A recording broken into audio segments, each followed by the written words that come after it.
नवरात्रि के 5वें दिन मां स्कंदमाता की पूजा की जाती है। स्कंदमाता नाम दो शब्दों से मिलकर बनता है, स्कंद और माता। स्कंद भगवान कार्तिकेय का दूसरा नाम है। कार्तिकेय भगवान शिव और माता पार्वती के पुत्र है, इसीलिए स्कंद माता का अर्थ है कार्तिकेय की माता। माता की 4 भुजाएं हैं। वो एक हाथ में कार्तिकेय को पकड़े हुए है, दूसरे और तीसरे हाथ में कमल रखती है और चौथे हाथ से भक्तों को आशीर्वाद देती है।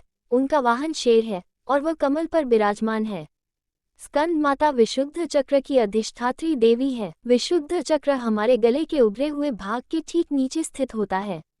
स्कंद माता की पूजा करने से विशुद्ध चक्र जागृत होता है और उस व्यक्ति को वाणी की सिद्धि प्राप्त होती है।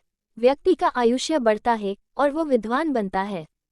इनकी पूजा से 16 कलाओं और 16 विभूतियों का ज्ञान होता है। मां स्कंदमाता की कथा। सती जब अग्नि में जलकर भस्म हो गई, उसके बाद शंकर भगवान सांसारिक मामलों से दूर हो गए और कठिन तपस्या में लग गए। उसी समय देवता गण तारकासुर के अत्याचार भोग रहे थे। तारकासुर को वरदान था कि केवल भगवान शिव की संतान उसका वध कर सकती है, बिना सती की संतान नहीं हो सकती थी।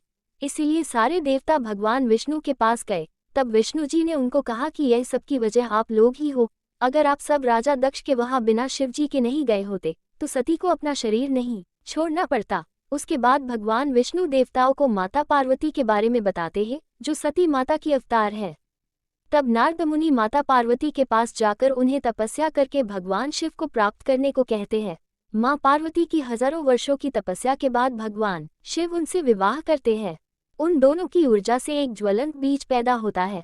उस बीज से 6 मुख वाला कार्तिकेय जन्म लेता है और फिर कार्तिकेय तारकासुर का एक भयंकर युद्ध में वध कर देता है।